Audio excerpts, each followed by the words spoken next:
Us now, we got longtime Nixa coach and future Hall of Famer, Coach Jay Osborne. First off, thanks for joining us. Thank you for coming in today. Coming to the tournament 10-1. Lone loss in the blue and gold semifinal to Catholic. I just kind of talk about the first half of the season. Played a really good schedule. Beat a couple teams out of Arkansas, really good teams, Fayetteville and Bentonville West. Also played Father Tolton at home and beat them, really quality win. Played really well going to blue and gold, and for some reason that one night against Catholic, we didn't play very well, and Catholic had something to do with that, but we went 12 of 25 from the line. We didn't run our stuff and played very uninspired. So we're hoping to rebound from that. We've got a couple wins since then against Carthage and Rogersville. But heading into the tournament champions is a big opportunity for our kids to showcase their talent and showcase our team and showcase our basketball program. Your roster's full of talent from top to bottom, but you guys are going to be led by one of the best seniors and one of the best juniors in the area, Colin Ruff and Cale Combs. Just kind of talk about them and just kind of talk about as a team, just kind of what kind of game you want to play. Well, I think we're well balanced when we're playing well and playing like we're capable of, which we've done most of the time this year. We're well balanced. We've got good shooters. We've got ball handlers. We've got a little bit of size, so we can score inside. We can score from the perimeter.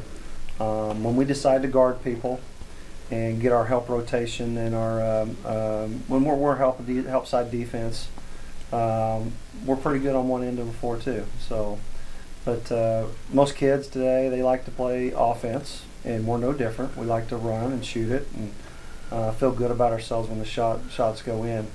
But if we can get our kids convinced that defense is key, we're going to have a great year. This is Nixa's, I believe, 7th time in the Tournament of Champions, and if I'm right, the first time since 2013. Yeah.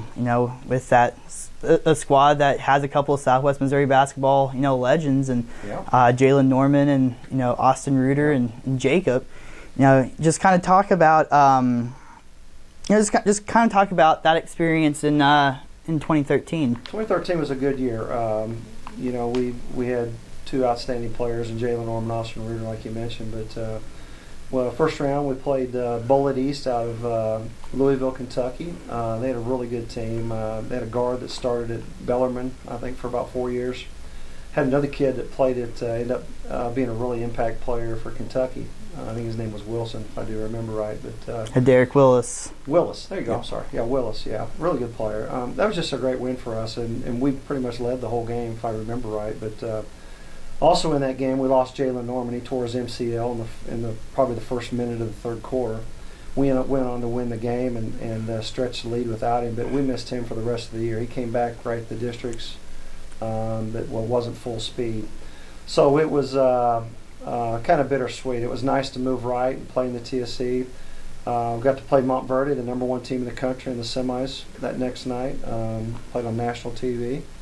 So other than winning, it was or getting beat and winning, it was a great experience for our players and our team, and lifetime of memories.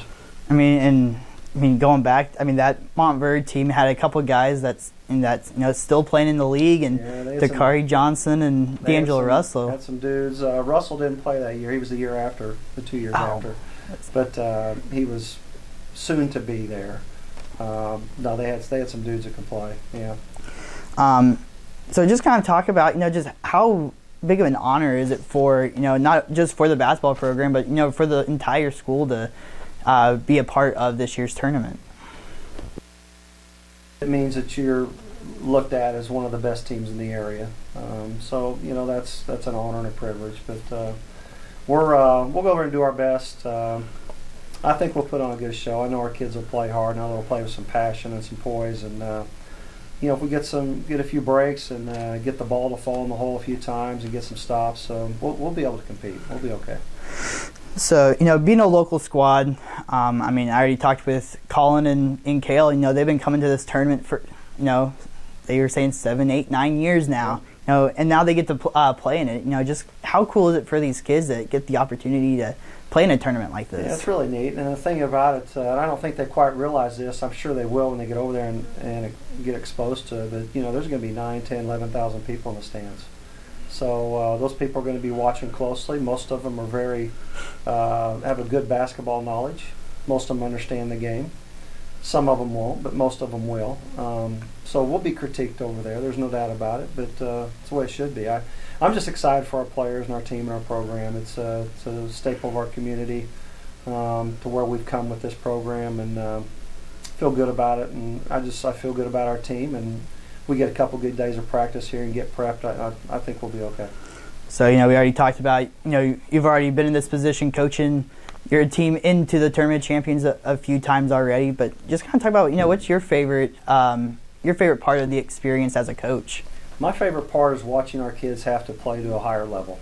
And with that being said, that hopefully will make you a better basketball team come district time. So, first round you draw Milton, a team that is really kind of here as of late became one of those teams you expect to see in the Tournament of Champions. They got really good guard play, got a nice big on the inside. Just kind of talk about what you expect to see from them. Well, I think the people in Southwest Missouri are going to be entertained by them. They play a very fast-paced game. They like to shoot it from anywhere at all times. Their transition offense is really, really good. They have athletes. They'll take some gambles and some stunts on defense to see if they can't get that ball quicker, but they're not very patient. They're not going to run a whole bunch of stuff. They're going to shoot a lot of threes and try to get to the rim and shoot layups or shoot threes. So if we can try to stay between them and the rim, which will help, if our transition defense is good, will help. But they've got 3 outstanding guards. They've got a couple kids inside that are very strong, very physical, very athletic. Their guards are very athletic. They're good. They're really good. I'm impressed watching them on film. And then just one final question. What do you hope to take away from these 3 games? To get better. We need to compete. We need to have a great representation of our school and our community, showcase our kids, and just competing. I'm excited about competing on a national level, and hopefully we'll benefit from that late in the season.